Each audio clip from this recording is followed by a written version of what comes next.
So a couple of days ago, I got some questions about how the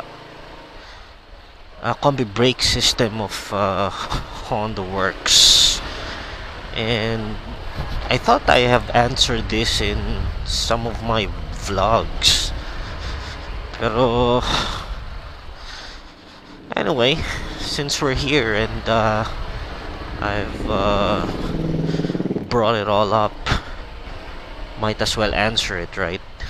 Pero alam nyo, yung mga questions na yan, madaling hanapin sa Google. Kahit actually sa YouTube, ang dami na rin nag-cover niyan eh. Pero sige, pagbibigyan ko na rin yung mga nagtanong. So the combi brake system of Honda is their proprietary technology wherein ito in simplest explanation that I can give you, kapag piniga mo yung rear brake, which is ito, yung kaliwa, mag-e-engage din yung kanang brake, which is your front brake. Alright? So yun yung combi brake, yun yung tawag na combination braking. Isa lang yung pinipiga mo, pero dalawa yung na-engage. Ngayon, according kay Honda, yung distribution ng braking power or yung stopping power is, I think if I'm not mistaken, it's around 70 to 30 or 80 to 20%. Meaning, 70% of the stopping power comes from the rear brakes, and then the remaining stopping power will be delivered by the front brakes. So, is it good? Well, in theory, yes. In real world scenario, okay lang. Hindi siya deal breaker sa akin. Meron? Hindi na lang, wala. Anyway. So, hindi siya deal breaker para sa akin. Kasi, kung sa kagat at kagat lang ng brake I mean, I have owned the MIUI 125. Para sa akin, mas matindi yung kagat ng brakes ng MIU kumpara sa Honda Click. Sa totoo lang, kahit naka-combi brake system pa yan.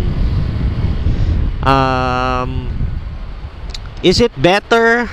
I'm not sure really, kasi hindi ganun ka-significant din yung kagat ng front brake I think the reason being is it's still, you know, you should still practice yung proper braking order, no? Which is, yun nga, sabi nila, when you want, when you're at a, let's say, a significant speed, no? Let's say, siguro, mga 80, and then you need immediate stopping for whatever reason, kailangan rear brakes muna yung pipigain mo. So, rear brake muna, and then aalalayan mo ngayon ng front brake. Hindi yung front brake agad, because that sometimes is one of the causes kung bakit diba, madidisgrasya ka.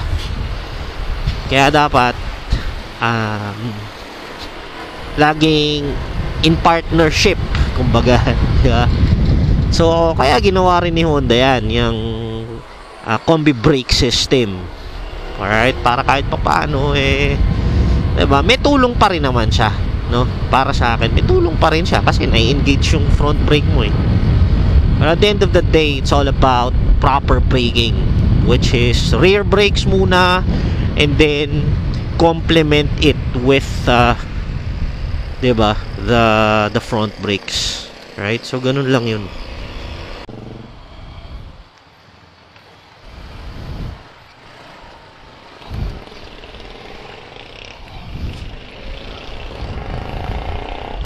Obviously, ABS is still the way to go when it comes to brakes. No, I mean, combi brake system is a great feature.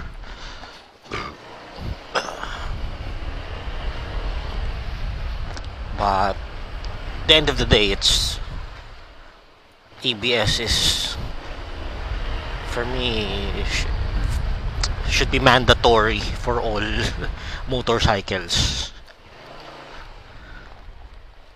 So ayun, hopefully nasagot ko yung tanong. Just my 2 cents regarding the combi brake system of Honda. See you again, guys, sa next episode. Ciao.